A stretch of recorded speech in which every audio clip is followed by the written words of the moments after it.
ये कहानी भगवान कृष्ण के बड़े ही श्रद्धालु भक्त राजा अम्बरीश की है।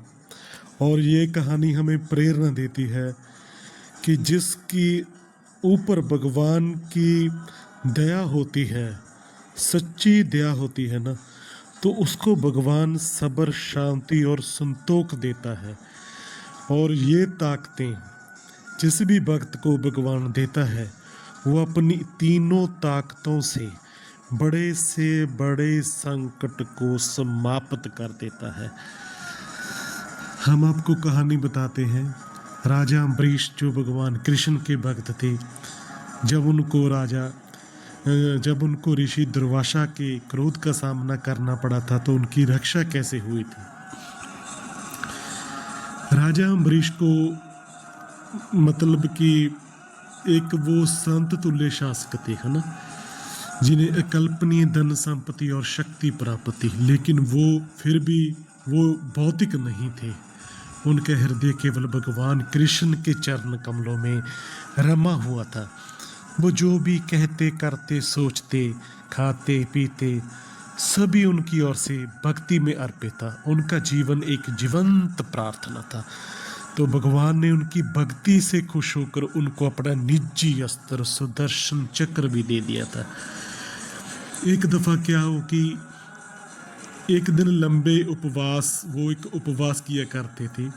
एक दिन लंबे उपवास और पूजा के बाद अम्बरीश महाराज अपना एकादशी व्रत तोड़ने ही वाले थे कि तभी उग्र ऋषि दुर्वासा मुनि वहां आ पहुंचे और राजा ने उनका आदरपूर्वक स्वागत किया। ऋषि दुर्वासा थे, सम्मानीय थे, तो उनका स्वागत किया, उन्हें प्रसाद ग्रहण करने के लिए आमंत्रित किया। ऋषि मान गए, लेकिन भोजन करने से पहले वो स्नान करने चले गए। जैसे जैसे व्रत खोलने का शुभ मुहूर्त निकलता जा रहा था, अम्बरीश ने ब्राह्मणों से परामर्श किया कि थोड़ा पानी पीने का निश्चय कर लिया कि थोड़ा पानी पी लिया जाए। खाने और ना खाने दोनों का विचार किया गया। लेकिन जब दुर्वासा लौटे तो उन्होंने रहस्यमय ढंग से देखा कि क्या हुआ था, तो वह क्रोधित हो गए। उन्होंने देखा कि मेरे आने से पहले खाना कैसे खा लिया, जबकि उधर राजा अम्बरीश का व्रत समाप्त होने वाला था ना। तो क्या हुआ कि दुर्वासा ऋषि थे जो, वो अम्बरीश राजा पर क्रोधित होने लगे। क्रोध में आकर दुर्वासा ने अपने सिर का एक बाल उखाड़ा और राजा का नाश करने के लिए एक राक्षस उत्पन्न कर दिया। राजा अम्बरीश जो भगवान कृष्ण के भक्त थे, फिर भी शांत और समर्पित खड़े रहे। अम्बरीश ने हिम्मत नहीं हारी। भगवान विष्णु का दिव्य चक्र सुदर्शन तुरंत प्रकट हुआ और राक्षस का नाश कर दिया। फिर स्वयं दुर्वासा की ओर मुड़ा। भयभीत होकर ऋषि भाग गए। वो पृथ्वी पर, सुमेरु पर्वत पर, ब्रह्मा के पास, शिव के पास, यहाँ तक कि बैकुंठ में भगवान विष्णु के पास भी सुरक्षा के लिए गुहार लगाई, परंतु किसी ने उनकी मदद नहीं की। जब दुर्वासा ने भगवान विष्णु से रक्षा की याचना की, तो भगवान ने उत्तर दिया। क्या उत्तर दिया पता है क्या? कहने लगे कि मैं स्वतंत्र नहीं हूँ, मैं पूरी तरह से अपने भक्तों के अधीन हूँ। जो उन्हें अपमानित करते हैं, उन्हें मैं भी नहीं बचा सकता। अम्बरीश महाराज के पास जाओ, केवल वही तुम्हारी रक्षा कर सकते हैं, वही तुम्हें क्षमा कर सकते हैं। इस सुदर्शन से तुम्हारी वही रक्षा कर सकते हैं।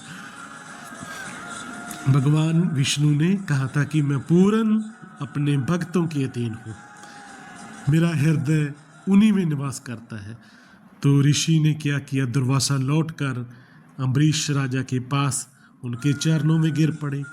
राजा को अभिमान नहीं था, फिर भी उन्होंने मात्र अभिमान नहीं किया, केवल करुणा हुई उनके दिल में, और उन्होंने सुदर्शन से प्रार्थना की कि वह उन्हें बचा ले।